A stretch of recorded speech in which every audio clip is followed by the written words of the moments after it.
I still remember the sound of rain tapping against the church windows that morning. It was supposed to be the happiest day of my life, the day I married the woman I'd loved for 6 years. The flowers were white lilies, her favorite. The music was soft, and every seat was filled with people smiling at me, waiting for the ceremony to begin. But what none of them knew was that 20 minutes before she was supposed to walk down the aisle, I got a text message that would split my life in half. It came from an unknown number. "She's not coming," she left with him. At first I thought it was a prank. I laughed. I even showed it to my best man Eric, who frowned and said, "Man, call her." So I did, straight to voicemail. I tried again. Nothing. Then I tried her sister. No answer. The third call went to her maid of honor, who finally picked up. I still remember her shaky voice when she whispered, "I'm so sorry, Ryan." She left with Michael. Michael, my business partner. The man I'd started my small construction company with 5 years ago. The man who stood beside me at every milestone, who told me he was like my brother. Apparently he'd been like something else to her. I didn't say a word. I hung up, looked out the window at the rain turning heavier, and realized the church full of guests was about to find out the truth. My mother tried to comfort me, but I just stood there numb. No yelling, no crying. Just a silence that felt too loud. Hours later, I was back at my apartment, surrounded by wedding decorations that no longer meant anything. My phone wouldn't stop buzzing, texts, calls, sympathy from people who didn't understand, and then came the photos. She and Michael boarding a private jet, smiling, champagne in hand. They'd flown to Monaco that same evening. That was the last time I heard from her until the next morning. A single message: "You're a good man, Ryan, but I chose better." I didn't reply. There was nothing left to say. Days turned into weeks. The invitations that had once felt like dreams now looked like insults sitting on my kitchen counter. My company started collapsing without Michael. Clients canceled contracts. He'd been the financial backbone, and without him, I was just a builder with too much pride and too little money. Within 6 months, I was bankrupt. I sold my apartment. I sold my truck. I moved into a small rented room on the outskirts of town, one of those old houses with thin walls and creaky floors. I stopped going out. I stopped answering calls. Everyone I knew had already moved on except me. 2 years passed that way. 2 long years of scraping by on handyman jobs, fixing leaky roofs, repairing fences, painting walls. It wasn't glamorous, but it kept me alive. I had stopped thinking about her entirely, until one ordinary Tuesday afternoon when I got a call from the last person I ever expected. "Is this Mr. Ryan Carter?" The voice was formal, male, older. "This is Thomas Green from Bayview Legal Associates. I represent the late Mr. Harold Lawson." "Sorry," I said, confused. "I don't know any Harold Lawson." "I believe you might," the lawyer replied. "He's your grandfather." I laughed. "You must have the wrong person. Both my grandfathers died years ago." "Not quite," he said. "This is your biological grandfather." Something inside me went cold. "I think you should check your files." "I have," he said. "You were born in 1991 to Margaret Lawson, who later changed her surname after her marriage to Robert Carter. Mr. Lawson requested that you be contacted upon his passing. It's regarding his estate." I sat there frozen. My mom had never spoken much about her side of the family. She told me her parents had died before I was born, but now this stranger was saying one of them had been alive all along. Why would he want to contact me? I asked slowly. "That's something better discussed in person," the lawyer said. "If you could come by our office tomorrow at 10 a.m., I'll explain everything." I didn't sleep that night. I kept thinking about my mother, who died 5 years ago in a car accident, and how many secrets she might have taken with her. I kept asking myself why a man I never knew would suddenly want to reach out from beyond the grave. The next morning, I put on the only clean shirt I owned and drove to the law office. It was downtown, the kind of place where the walls smelled of polished wood and the receptionist never smiled. Mr. Green was waiting for me in a room full of leather chairs and sunlight. He stood up when I walked in, shook my hand firmly, and said, "Mr. Carter, please sit down." I sat. My palms were sweating. "I'll get straight to the point," he said, opening a thick envelope. "Your grandfather passed away 2 weeks ago. You are one of 3 individuals mentioned in his will." "3," I repeated. "Who are the others?" "Your uncles, Samuel and Richard Lawson." I frowned. "Never heard of them." "They're your mother's brothers," he said. "They inherited the company, Lawson Enterprises, a luxury real estate group. You, however, were left something separate." He slid a smaller envelope across the table. It was cream-colored, sealed with red wax, and my name was written across it in shaky handwriting, "To my grandson Ryan." For a long moment I couldn't move. Then I slowly picked it up and broke the seal. Inside was a single sheet of paper. I unfolded it, expecting maybe a few sentimental words. Instead, there was just one line written in bold, heavy ink. You already hold the key. The rest is waiting where your mother was happiest. I stared at it, confused. What does this mean? Mr. Green smiled faintly. Your grandfather was a man of riddles. The others received their assets formally. But you, Mr. Carter, are the sole beneficiary of a trust worth $62 million, provided you can find it. I blinked. Find it? What do you mean, find it? He closed the folder. The trust isn't stored here. It's hidden, in a sense. The funds are linked to a property your grandfather owned overseas, but only you can access it. He made that very clear. I felt like I was hearing a joke. This doesn't make any sense. I've never met the man. How would I even start? Mr. Green nodded. I thought you might say that, which is why he left something else. He reached into his drawer and pulled out a small brass key with a faded tag attached to it. Your mother kept this in her possession years ago. It was returned to him before her death. I took the key in my hand. It was old, heavy, with an engraving barely visible under the tarnish. Villa R. Villa R, I asked. Mr. Green folded his hands. Perhaps that's where you begin. I left the office in a daze. The sun outside felt too bright, the city too loud. I kept staring at the key in my hand, the words from the letter echoing in my head, where your mother was happiest. That night I dug through the old box of her things I still kept under my bed, photographs, letters, a broken pendant, and a faded postcard. On the back, in her handwriting, were the words, Ravello, Italy, the most peaceful place on earth. My heart started pounding. Ravello. Villa R could it be? I searched online. Ravello was a small coastal town in southern Italy, perched high above the sea. And yes, there was a place listed as Villa Ravello, once owned by a Harold Lawson, but it had been sold years ago, except the record didn't show asterisk to whom. I stared at the screen for a long time, realizing I was standing at the edge of something that didn't make sense yet. Something that connected my mother, my past, and a fortune I couldn't even imagine. I didn't have the money for a flight, I didn't even have a passport up to date, but something in me shifted that night. For the first time in years, since the day she left me at the altar, I felt a spark again, a purpose. I made one call to Eric, the same friend who'd stood beside me in that church years ago. I need a favor, I told him. What kind? I need to get to Italy. He didn't ask why. I'll call you back, he said. 2 days later, I had a ticket. Eric had used his travel points, said it was the least he could do. I thanked him, packed my few belongings, and slipped the brass key into my pocket. As the plane lifted off the runway, I looked out the window at the clouds and thought about the woman who'd once told me I was nothing without her. Somewhere deep down, I hoped she was watching, because if what that lawyer said was true, everything was about to change. The plane landed in Naples just as the sun was rising over the sea. The sky looked like it was on fire, streaks of gold and crimson spreading across the horizon. I had never been outside the United States before, and I didn't speak a word of Italian. All I had was a small backpack, a folded letter, and an old brass key with the words Villa R engraved into it. As I stepped outside the airport, the warm air hit me, heavy with the smell of salt and citrus. Taxi drivers called out to tourists, and somewhere in the distance, church bells were ringing. I found a small cafe near the terminal, sat down with a coffee, and opened my phone. The only thing I knew was that Ravello was about an hour and a half away, up in the cliffs of the Amalfi Coast. I looked at the key again, running my thumb over the rough metal. It felt like it carried years of secrets. My mother had kept it once. Maybe she had come here years ago, before I was even born. What had she been hiding from me? And why had my grandfather left me this instead of money? After a long ride along twisting coastal roads that seemed to cling to the cliffs, I arrived in Ravello. It looked like something out of a dream. Pastel-colored houses stacked along the hillside, narrow cobblestone streets, and the endless blue of the Mediterranean stretching below. Tourists with cameras moved in small groups, but I didn't notice much of them. I was too focused on finding one place, Villa Ravello. I stopped by a local shop and asked the elderly man behind the counter, "Excuse me, do you know a place called Villa Ravello?" He gave me a long look, then said in a thick accent, "Villa Ravello, yes. The old Lawson Villa, see, nobody lived there now." "Where is it?" I asked quickly. He pointed up the hill. "You walk the road past the lemon groves, big iron gates, locked long time." "Locked," I repeated, touching the key in my pocket. He nodded slowly, his eyes curious. "Locked, but maybe not for you."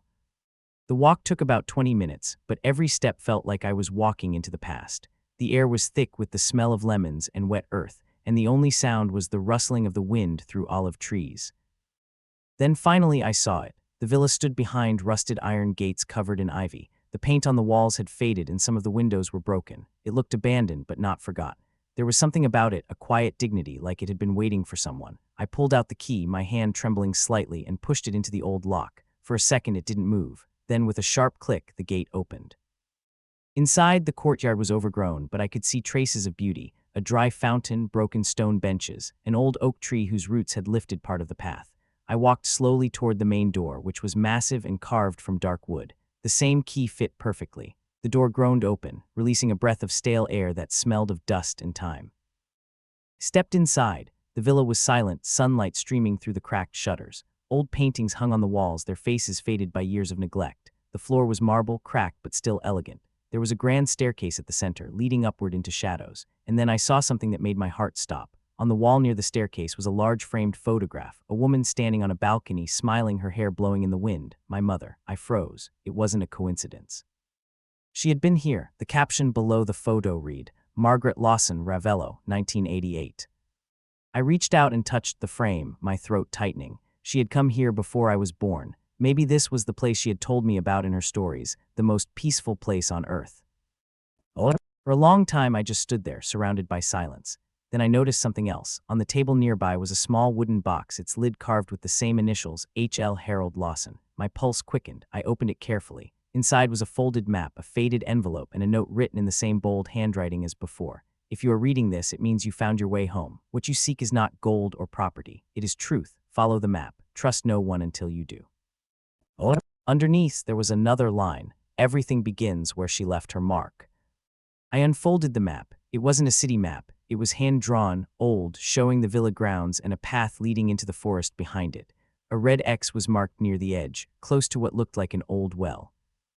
I took a deep breath, grabbed a flashlight from my bag, and followed the trail. The forest was quiet, the air cooler under the trees. The path twisted and turned, covered in fallen leaves. Finally, I reached the spot marked on the map. There it was, an ancient stone well, half covered in vines. The wooden cover was rotted, but still intact. Something was tied to one of the old posts, a small metal box, weathered by time. My fingers shook as I untied it.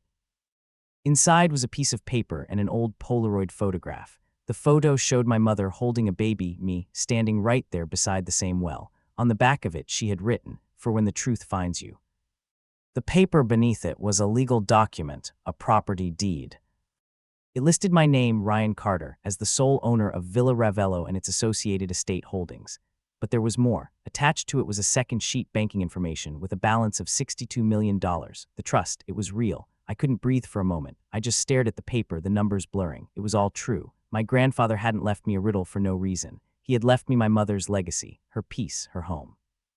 But before I could even process it, I heard footsteps behind me. I turned fast, but no one was there. Only the sound of leaves rustling. I waited, holding my breath, listening. Then came another sound, the faint crunch of gravel from the direction of the villa. Someone else was. I stuffed the papers into my jacket and hurried back along the path. When the villa came into view, I saw a car parked outside the gate, black, expensive looking. A man was standing beside it, tall, wearing sunglasses despite the dim light. "Mr. Carter," he called out. His voice was polite but sharp. I stopped near the courtyard. "Who are you?" He smiled slightly. "I work for Mr. Samuel Lawson. He asked me to deliver a message." "I don't know who that is," I said, even though I did. He nodded. "He said you might say that. He also said to tell you, whatever you found here belongs to the family, not to you." I clenched my fists. "Tell him he's too late." The man's smile faded. "I was hoping you wouldn't say that." He reached into his coat pocket. For a split second I thought about running, but before I could move, he pulled out a small envelope and tossed it to the ground at my feet. Inside was a single photograph, me, standing at the well, taken minutes ago. My blood ran cold. Someone had been watching me. By the time I looked up, the man was gone. The car's engine roared and the tires kicked up gravel as it sped down the hill. I stood there in the courtyard, heart pounding, staring at the photograph in my hand. Whoever Samuel Lawson was, he already knew what I'd found, and he wasn't going to let me keep it without a fight. That night, I locked every door in the villa. I sat in the old study surrounded by candlelight, staring at the photo of my mother on the wall. The house creaked with the wind, and I could almost hear her voice whispering from somewhere in the shadows. "You already hold the key." Maybe she hadn't just meant the brass one. Maybe she meant something deeper, a truth I hadn't uncovered yet. I went through the map again, every marking, every faded line. That's when I noticed something strange near the edge, a small symbol shaped like a compass rose, but the bottom point had been circled in red ink. I flipped the map over. There, faintly written in pencil, were 3 words barely visible under the light. Not what it seems. My mind raced. The trust was real, I had proof, but maybe it wasn't about the money at all. Maybe the 62 million was just a distraction. My grandfather had wanted me to find this place, to remember my mother, but there was still something missing. The sound of a car engine in the distance made me jump. Headlights flashed briefly through the front windows before disappearing again. Whoever it was, they hadn't given up. I grabbed the envelope, the map, and the brass key and went upstairs to the room with my mother's photograph. I sat down on the bed, exhausted but unable to sleep. My thoughts wouldn't stop. Why had my mother lied about her family? Why had she hidden this place? And what had my grandfather been protecting from them or from me? I didn't have the answers yet, but as I looked out the window toward the dark sea below, I made myself a promise. Whatever this was, I would finish it. I had lost too much already, my love, my business, my pride. I wasn't about to lose this too. I fell asleep with the sound of the waves below and the key clutched tightly in my hand, unaware that before dawn someone would come back to that villa. And when they did, they wouldn't be coming for answers. They would be coming for me. The knock came just before sunrise. 3 quick raps, quiet but deliberate. I woke instantly, heart pounding. For a moment, I thought I'd dreamed it. The villa was silent except for the whisper of wind through the shutters. Then came another knock, slower this time, echoing through the marble halls like a warning. I slipped out of bed, clutching the brass key in one hand and the flashlight in the other. The air felt heavier than before, charged with something unseen. I moved quietly through the hall, every floorboard creaking under my steps. The front door was still locked from the inside, but the knocking came again, softer now, almost patient. Who is it? I called out, my voice low and cautious. Silence. I hesitated, then looked through the small crack between the curtains beside the door. A woman stood outside, maybe in her late 30s, wrapped in a beige coat, her dark hair pulled into a low bun. She wasn't moving, just standing there, staring straight at the door like she already knew I was on the other side. Mr. Carter, she called softly. Her voice had a European accent, calm and formal. Please, I'm not here to harm you. I'm here on behalf of your grandfather. Oh? I hesitated, my mind racing. He's dead. I know, she said. That's why I'm here. I unlocked the door slowly but didn't open it fully. Who are you? My name is Lucia Morty, she said, holding out a small black folder. I was Mr. Lawson's estate manager here in Italy. I handled his affairs for the last 15 years. She didn't look threatening. Her expression was steady but tired, like someone who'd spent too long carrying heavy secrets. I opened the door wider. Come in, I said cautiously. She stepped inside, her eyes scanning the room with quiet familiarity. It's been a long time since anyone lived here, she said softly. He kept the villa maintained for years, even though no one stayed. You said you worked for him, I said. Then maybe you can explain why his own family had no idea this place existed.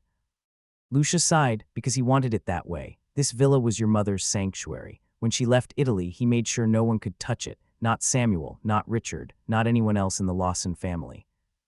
I leaned against the wall, watching her carefully. They sent someone here yesterday. A man said I had something that belonged to them. Her face darkened. You were followed then. They must have found out you came. Found out how?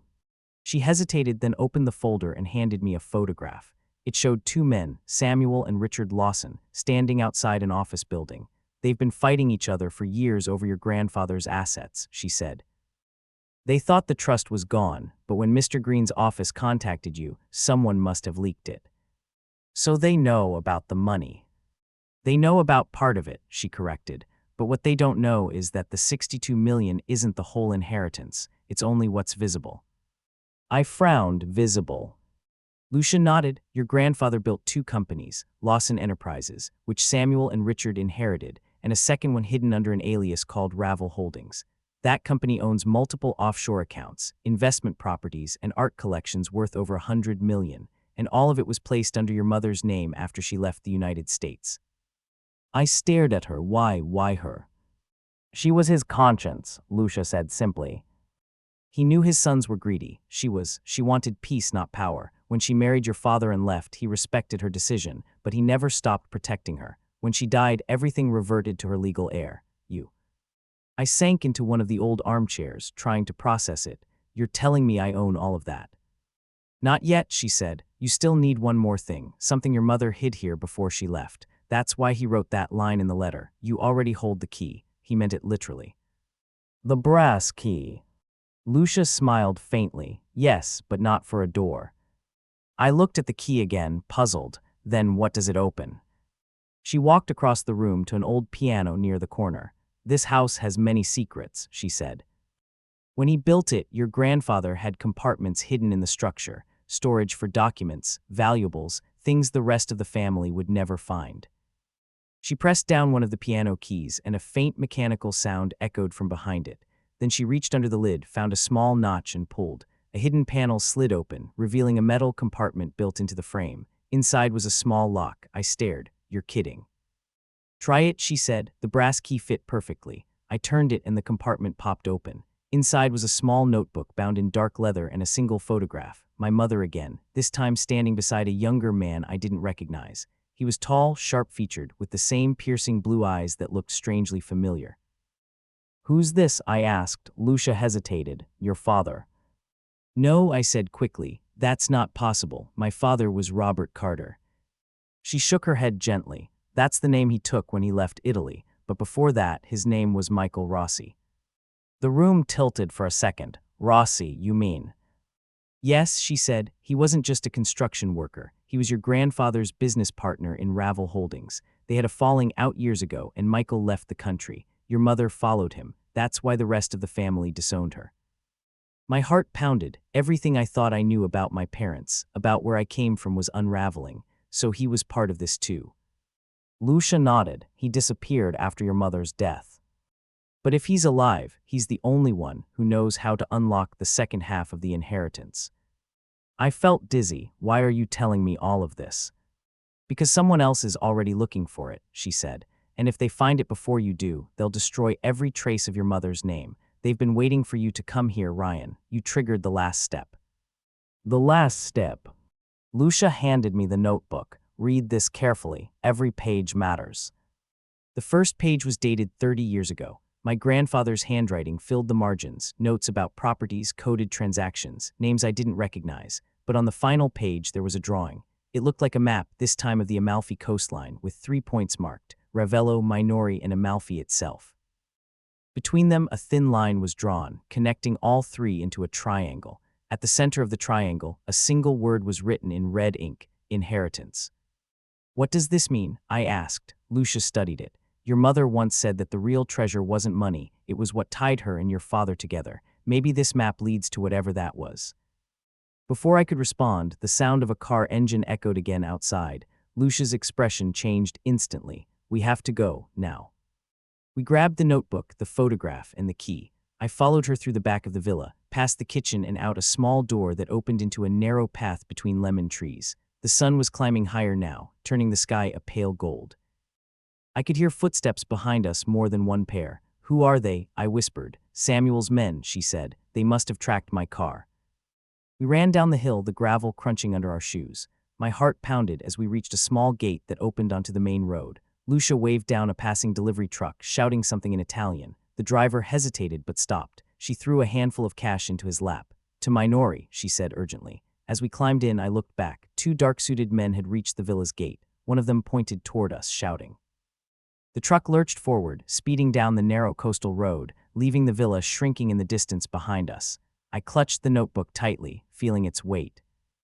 Everything had changed in less than 24 hours. I had arrived in Italy chasing a name and a letter, and now I was running from men who wanted to erase me. When we finally stopped in Minori, Lucia led me into a small harbor cafe overlooking the sea. She ordered coffee and leaned closer. "You can't go back to the villa," she said. "They'll search it." "What about the notebook?"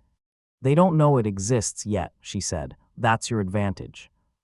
I flipped through it again, staring at the map. The center point, the one marked inheritance, was near the coastline, close to a small cliffside chapel. "What's here?" I asked. Lucia smiled faintly. "A chapel called Santa Maria del Rose, your mother's favorite place. That's where your parents were married." Oh. Something inside me tightened. That's where she left her mark. Lucia nodded, and that's probably where the final key lies. We spent the rest of the day traveling along the coast, following the trail left behind in my grandfather's notes.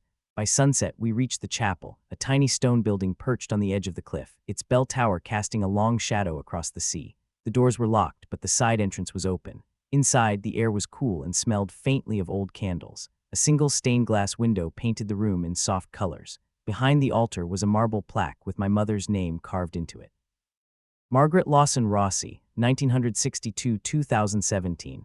I hadn't known she had been buried here. I felt my throat close as I touched the cold stone. Lucia placed a hand on my shoulder. She wanted you to find her, she said quietly, and what she left behind. I stepped back and noticed something odd about the plaque. The lower edge had a small indentation like a lock. My hand went instinctively to my pocket. The brass key. Lucia nodded slowly. Try it.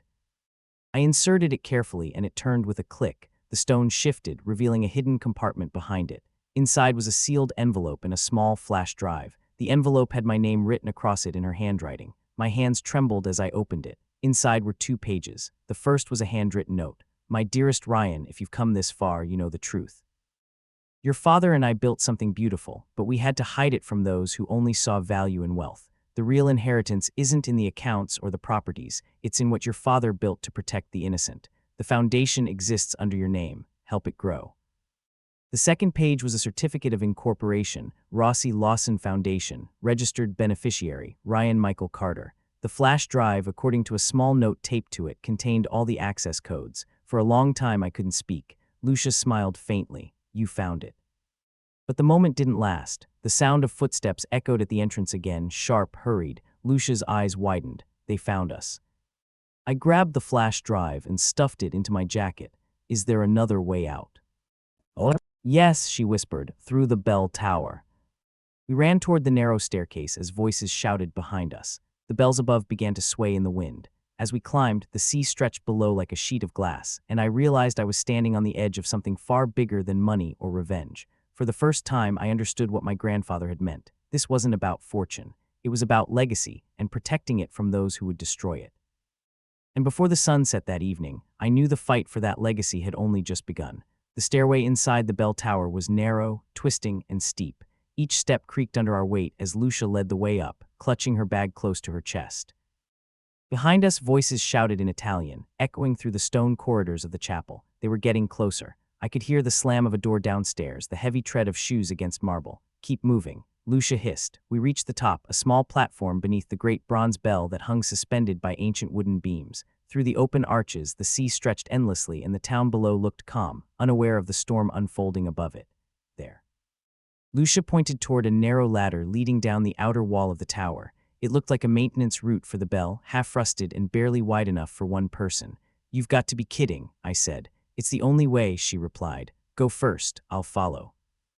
Oh. I climbed out, my hands gripping the cold metal rails. The wind hit me like a wall, strong and salty, pulling at my clothes as I descended.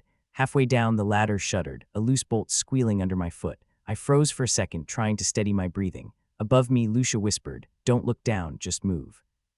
The voices grew louder behind us. A shadow appeared at the top of the tower. A man leaned over the edge, shouting something I couldn't understand. Then came the sharp crack of a gunshot. The bullet struck the stone inches from Lucia's hand. "Go," she shouted. We dropped the last few feet onto the roof of a small storage shed attached to the chapel, then jumped to the ground below. My ankle twisted as I landed, pain shooting up my leg, but I kept running. Lucia grabbed my arm and pulled me toward a narrow path winding through the cliffs. The sound of the bell above rang suddenly, loud and deep, as if the tower itself were warning the whole town. We didn't stop until the chapel was out of sight. We reached an abandoned fishing dock at the edge of the cliffs. Lucia bent over, catching her breath. "They won't stop now," she said between breaths. "They know you have it." I pulled the flash drive from my pocket, holding it up. "This is what they want." She nodded. "That flash drive holds the foundation's charter, account access, and the list of safe houses your grandfather built. Without it, the Lawson brothers can't claim the money. With it, they can rewrite everything." The waves crashed against the rocks below. My hands were shaking, so what do I do?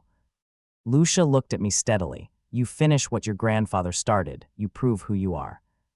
Before I could respond, a small fishing boat appeared around the bend. A man in his 60s waved from the helm. "Lucia," he called out. She smiled faintly. "That's Marco. He's an old friend of your grandfather. He can get us out of here." We climbed aboard and the boat pulled away from the dock. The sun was climbing higher now, turning the water a bright turquoise. As the coastline faded behind us, I finally let out a breath I didn't realize I'd been holding. For the next few hours, we sailed south along the coast. Lucia explained everything she knew. "After your mother died, your grandfather created the foundation under her name," she said.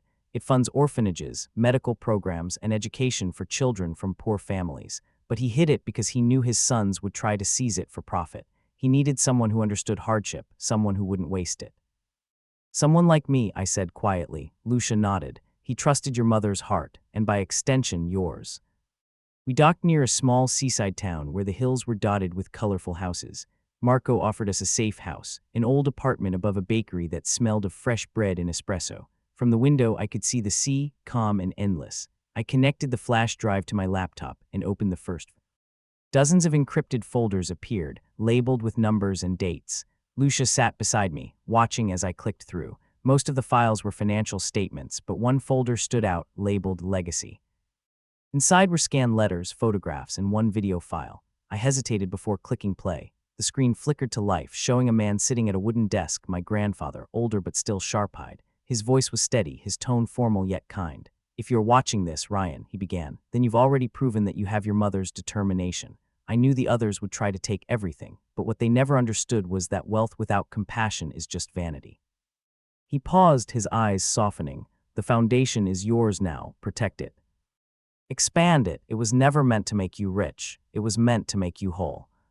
He leaned forward slightly. "You may also find that not everything about your family is as it seems. There are truths buried deeper than money. Trust your instincts. And when the time comes, look for the man who carries the mark of the rose. He will help you." The video ended, leaving only the quiet hum of the laptop fan. Lucia frowned. "The mark of the rose." I shrugged. Another riddle. Before I could say anything else, my phone buzzed. It was a text from an unknown number again. "We know where you are. Bring the drive, or she pays the price." Attached was a photo of Lucia taken from the street below our window just minutes ago. I looked up. Through the glass, I saw a black car parked near the corner. "They found us," I said. Lucia went pale. "We have to move." We grabbed our things and ran out the back door, through the bakery, and into the narrow alleyways that twisted through the town. The air smelled of salt and dough, and the sound of church bells echoed in the distance. We ducked between market stalls and climbed a set of old stone steps that led to a hill overlooking the sea. At the top, we found an old monastery surrounded by cypress trees. A group of tourists was taking photos near the entrance. Lucia pulled me aside into a quiet courtyard. "They won't follow us in here," she said. "Not yet." I leaned against the wall, catching my breath. "Lucia, who are these people really?" "Oh, they're not just Samuel's men," she said. "Some of them worked for Ravel Holdings before it was hidden. They think your grandfather's assets belong to them. They want the foundation to disappear so they can reopen the company under a new name. And if they can't get the documents..." She looked at me grimly. "Then they'll make sure you don't exist." I ran a hand through my hair. "So what's next?" She pulled out the notebook again. "Your grandfather's map mentioned 3 points, Ravello, Minori, and Amalfi. We've already been to 2. The third must be the end." "The center of the triangle," I said. "Inheritance." Lucia nodded. "Exactly. If the notebook is correct, that point is located offshore, on one of the small islands near Amalfi. He used to visit one every summer. It's private property now, but it was once registered under his alias." We took a ferry at sunset. The sea shimmered under the dying light, and I couldn't help thinking how strange it was that I had come all this way chasing a story that began at a wedding altar and led me halfway across the world. The island came into view, small, green, and isolated. A single villa sat at the top of a hill surrounded by cypress trees. We walked up the winding path as the first stars appeared above. The air smelled of seaweed and pine. The front door of the villa was unlocked. Inside, dust floated through the air in golden streaks. On the wall above the fireplace was a large painting of a red rose against a black background. Lucia stopped in her tracks. "The mark of the rose." I stared at it. The petals were painted so vividly it almost looked real. "He said to look for the man who carries it," I murmured. Before either of us could move, a voice spoke from the shadows. "He meant me." A man stepped into the light, older, tall, with graying hair and eyes I instantly recognized. It was my father. I froze, unable to speak. He looked thinner than I remembered, but his presence filled the room. "Dad." He smiled faintly. "It's been a long time, Ryan." Lucia's hand went to her mouth. "Michael Rossi," she whispered. He nodded. "I see Harold's riddles brought you home." I took a step forward. "You're alive. All this time, you let me think you were dead." "It was the only way," he said quietly. "Your grandfather and I made enemies when we tried to protect what we built. After your mother died, I disappeared to keep you safe." I didn't know whether to be angry or relieved. Then why now? Why show up? Because you're in danger, he said, and because the foundation isn't safe yet, there's one final piece you need before it's fully yours. He pulled a small envelope from his jacket and handed it to me. Inside was a second flash drive, labeled Genesis. What's on this? I asked. The original charter, he said. It ties everything together, Ravel Holdings, Lawson Enterprises, and the foundation. Without it, the accounts remain frozen. With it, you can expose everything your uncles have done. Lucia's eyes widened. But if they know he's alive? They don't, my father said sharply, and they can't. That's why you'll have to be the one to finish this. I looked down at the flash drives in my hand, feeling their weight. One represented what I'd found, the other what was still hidden. When the sun rises tomorrow, he said, the Lawsons will move. They'll file to seize all remaining assets. You have one night to decide whether you'll let them win or carry on what your mother started. The waves crashed outside, the sound filling the silence between us. For the first time in years, I felt something I hadn't felt since I was a child standing beside my parents' purpose. I looked at him, my voice steady. Then we finish it. Lucia nodded, together. Oh. Outside, the first light of dawn began to touch the horizon, but I knew that by morning, everything would change again. The morning came cloaked in gold. From the villa's balcony, I watched the sea shimmer beneath the first touch of sunlight. Waves rolled gently against the island's shore, but my mind was a storm. My father stood beside me, silent, sipping black coffee from a chipped mug. Lucia was at the table, reviewing documents we'd spread out overnight, the trust papers, the foundation registry, the encrypted drives. This is it, she said finally. Once we send this data, the truth becomes public. The foundation will be under your name, and the Lawsons can't erase it. I nodded, but something in my chest felt heavier than relief. And if they find us before that happens? Oh.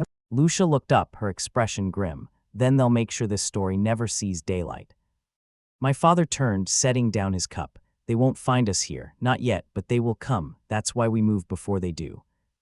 He opened a small leather case on the table and pulled out 2 passports, both under aliases. Mine said Ryan Lawson. He smiled faintly at my reaction. You'll need that name if you want the world to listen, he said. Sometimes to fix something broken, you have to stand inside the system that destroyed it. I understood what he meant. For years, I'd run from the name Lawson, the family that disowned my mother, the people who mocked my father, the legacy poisoned by greed. But now that same name was the key to undoing their lies. The plan was simple on paper. We'd travel to Rome, meet with a lawyer my grandfather had trusted, and transfer the documents into legal custody. From there, the foundation's assets would be secured and registered under international protection. By noon, we were back on the mainland, traveling north in an old silver car borrowed from Marco. The air carried the faint scent of salt and burning fuel as we wound through mountain roads toward the highway. Lucia sat in the backseat, working on a laptop powered by a mobile hotspot. She typed quickly, her brow furrowed. I'm sending partial data packets to cloud storage, she said. If something happens, the information won't be lost. My father nodded approvingly. Good. The Lawsons can buy influence, but they can't erase what the world already sees. We drove for hours, the silence between us filled only by the low hum of the engine and the sound of waves fading in the distance. I caught my father glancing at me in the rearview mirror more than once. When I finally looked back at him, he smiled. You've grown into her courage, he said softly. I didn't answer. My throat tightened. The weight of years spent without him pressed down, but this wasn't the moment to break. As we approached the outskirts of Rome, the traffic thickened. Towering buildings replaced olive trees, and the air turned warm and dry. Lucia guided us toward a quiet district near the Tiber River, where the lawyer's office was hidden in an old building, lined with marble columns. Inside, a man in his 50s greeted us. His name was Lorenzo Vital, a stern-looking figure with silver hair and sharp eyes. When he saw my father, his expression softened into disbelief. Michael, he said quietly, after all this time. My father nodded. Lorenzo, I'm sorry to drag you into this, but we don't have much time. They spoke briefly in Italian before Lorenzo gestured for us to sit. You understand the risk, yes, he said to me. Once this becomes public, your uncles will come after you in every way they can, legally, financially, even personally. I'm not backing down, I said. He smiled faintly. Good, you sound like your mother. Lucia handed him both flash drives. Everything is here. The foundation charter, financial records, and proof of Ravel Holdings, ownership. Once it's notarized and submitted, it becomes untouchable. Lorenzo connected the drives to his computer. For several minutes, only the sound of keys filled the room. Then his face hardened. The Genesis file is encrypted deeply. Did you know this? My father frowned. Encrypted how? Quantum lock sequence. It's tied to biometric data. Only one registered identity can unlock it, your mother's. The room went still. She's gone, I said quietly. So what now? Lorenzo hesitated. Unless you can replicate the biometric signature, the file remains sealed. But there's another option. He turned the screen toward us. There's a secondary access protocol. It's triggered by a genetic match, a direct descendant. Lucia's eyes widened. Ryan. I stepped closer. You mean me? Lorenzo nodded. Yes, if you're willing, we can attempt a verification. He guided me to a small side room where a scanner sat on the desk. My hands trembled slightly as I placed my thumb on the pad. The device beeped softly, then flashed green. Verification complete, said the machine's voice. The screen lit up with a flood of files, hundreds of them spilling across the monitor like light breaking through water. Lorenzo stared, speechless. What is all this? I asked. Everything, my father said quietly. Every transaction, every hidden account, every lie they buried.